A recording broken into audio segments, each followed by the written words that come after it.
Hey friends, Ari here. I hope you guys are doing well. Today I wanted to take a different angle from the usual songwriting and guitar geek talk that I usually do and talk to my friends who are perhaps music fans but not musicians, and sort of talk you through the process of how music is made, how music evolves from just a mere idea to a finished recording, and sort of walk you through what goes on in the process so that when next time you listen to any piece of music that you enjoy, you can kind of imagine what must have gone on in the making of that music and perhaps get a deeper and more enriching enjoyment out of that. Of course, I'm talking primarily from my own process, but music is music, and it's just assembly of notes on instruments that are played together or sung, and you kind of get made into a recording that is then delivered to your devices and streaming. So there is definitely a universality to the things that I'm talking about. So I hope you get something out of this. So the first thing that happens is, as a songwriter or composer, you sit down and play something or sing something, or it could be in a shower obviously humming. You stumble on an idea, right? And that intrigues you, when you sort of play it back and you're like, well, there's something here, there's something interesting, and you kind of play with it. And some writers and composers talk about inspirations and muse and how you catch it and you don't. And in my experience, it's definitely a certain sort of a mindset or mood or energy, headspace, whatever you call it, that you could be in, that is more rife to stumbling some interesting ideas. I can tell you that if I'm feeling frustrated or bored or angry at something, actually that's not a great time to make new music. I've tried, and some things that I come up with, then it just really doesn't sound good once you're out of that headspace. So it's generally something that happens. Even sad or angry sounding music, in my experience, it's something that happens when you're in a good creative space or mood. And then once that happens, then obviously you stumble on an idea and then you sit down and work on it. Now, working on it really doesn't require a lot of inspiration, really. It's just the decision to sit down and work on it. So let me play you a little snippet of what I'm working on. So one day I was just feeling like I could come up with something that it's a little hard to describe, a hunch, but I was in the mood, like music that is fairly urgent sounding wanted to come out, and I picked out a guitar and came up with this.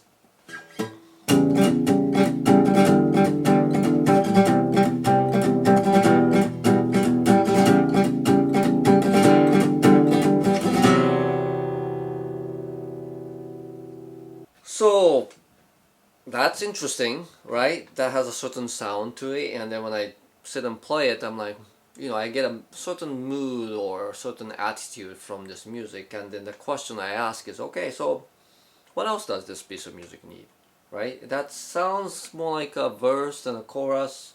Again, this is kind of intuitive, subjective thing, so it strikes different people in different ways, but I'm kind of like,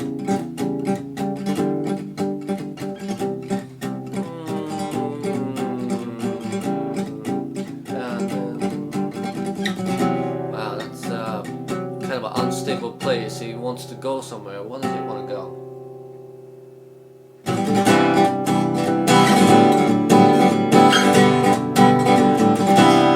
So that's one of the pieces I came up with next to find out. That fits, right? Mood and the tempo wise. But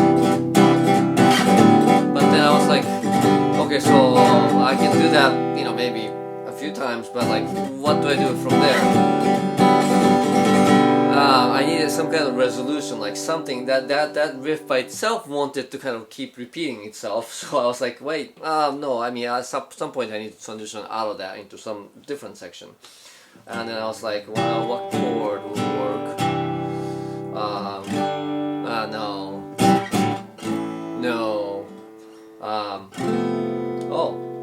that's interesting, right? So and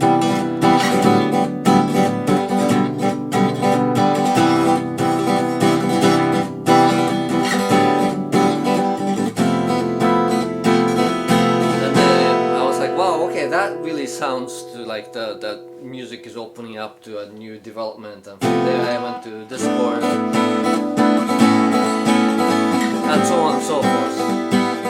This is still a work in progress, but anyway. And then for me, at least, I start playing that and sort of start humming, like this part, for example. La, la, la, la, la, la, was like the section that I came up with for that particular part.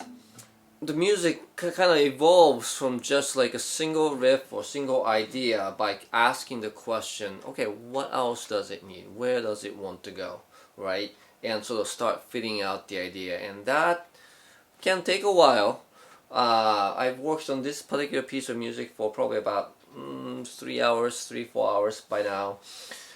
Just trying out different things and different melodies, and then of course once you come up with the melodies, you write the words to go with it, and then the words can take a while to settle down because you sing it and you feel it out, and you see how that word sort of sitting in your mouth, and the rhythm and the meaning and all that. And I actually, for me personally, the music kind of comes out fairly fast. I would say, this song is about, as of right now, it's probably about 90% done. I think the music is all done. I'm just tweaking the words. So 3-4 hours on a 5-minute rock song. I would say that's probably, I don't know for sure, but I'm guessing that's probably on the fast side. And not all songs are that quick either. I mean, there are some songs that I label on and on and on. And some words, for me, I struggle more with the words than the music, so I sort of carefully look at the words, and I'm like, keep tweaking, changing words here and there, and going, oh, that rhyme doesn't sound very good, or that's been done before, let's switch it out, or that word doesn't sit in that particular melody very well, or maybe if I, that particular way of I'm saying it, all kinds of things getting into crafting lyrics.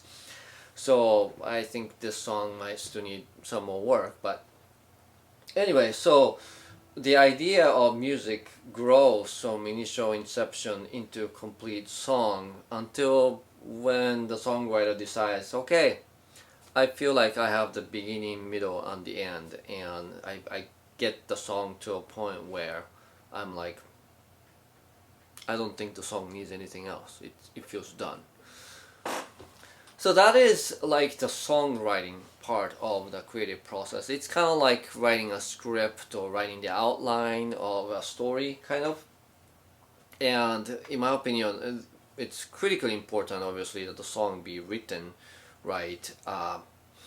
It's one of the 4 components of any music: the songwriting, the arrangement, the production, and the performance, and then the production.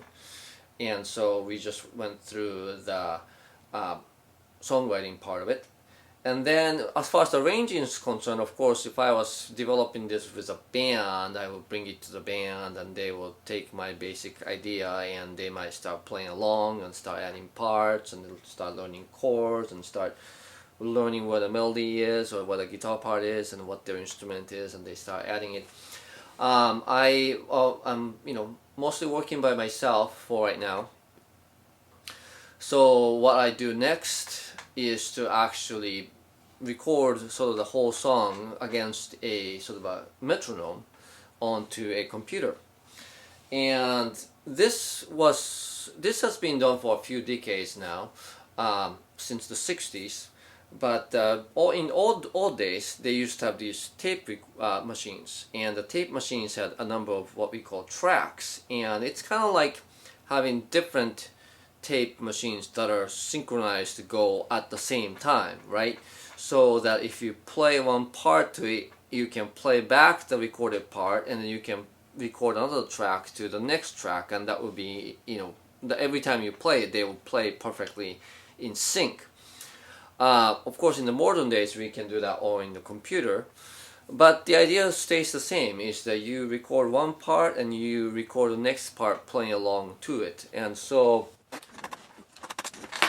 if you see any musicians in sort of a recording or studio environment, you see them wearing these big headphones, because we have these microphones, right? And that's catching everything that you're doing. Well, if you have like any kind of acoustic or instrument or vocals that you're catching with a mic, if it's some electric music, of course, you can sometimes plug directly in. But basically, you take sort of music piece by piece, or if you're recording, if you're in a band, it is a great idea to play it together. But in the recording process, you want to isolate each instrument so that you're not hearing, like, for example, if I'm singing and playing the guitar at the same time, if you want to if the same mic picks up both instruments, obviously when you try to turn up the vocals, then you turn up the guitar at the same time, so that's not really desirable. So what you want to do is, in the recording process, you want to isolate each instrument as much as possible. So you see like drummers in their own room, you see like vocalists in their own room, everybody with headphones, even when they're playing together in studio. That's the reason why they are wearing headphones and in separate rooms, that kind of thing, so that at what we call the mixing part of the recording and production process, they have the maximum control over how to balance out different volumes of different instruments to make the whole thing sound balanced and cohesive. The blessing and the curse of modern multi-track recording is that you can obviously play around with different arrangements for a very long time, endlessly actually. And in the modern computer-based recording, you can have this countless number of tracks. Before, in the tape machines, we had limits, like it started out with 2, or it started out with 1, and then it go into 2, and then it became 4, and it became 8, and 16, 24, 32, and then that's probably about the limit of analog tape-based recording that we got.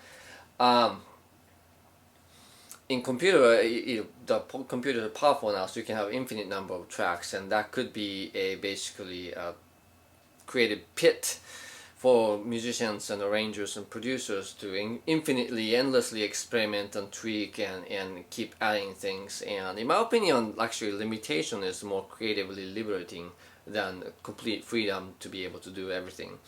So that is, again, blessing and a curse of modern recording environment. But anyway, what you want to do is you want to start from a basic track, and because the rhythm is the foundational part of recording or music, oftentimes, and of course if you're not playing at the same time, you need to have some kind of guide so that every musician knows when to start, when to stop, how fast do you need to go, right? So we might have what we call click track or metronome going on in the background, and each musician play along to that.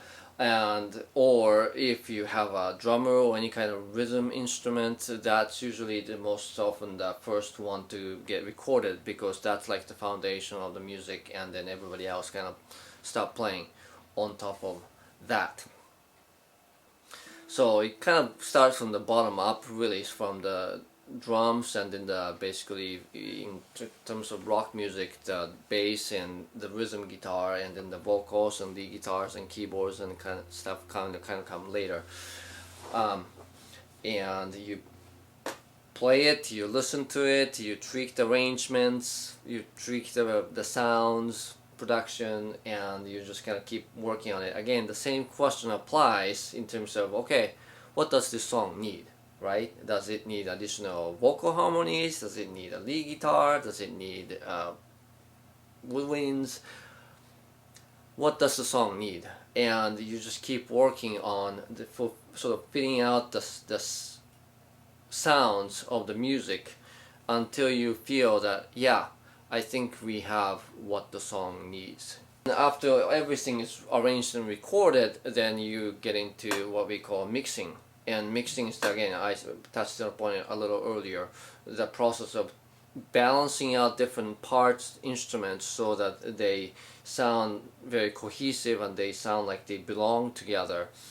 And in most of the music, it's mixed in stereo, so some instruments go to the right, some instruments go to the left, or if it's in the case of surround, of course it has a lot more sort of a placement or location that you can arrange, and you can make some sounds sound like they come from far away, some sounds are up front, so like there's like a kind of a sense of distance you can create in different parts as well.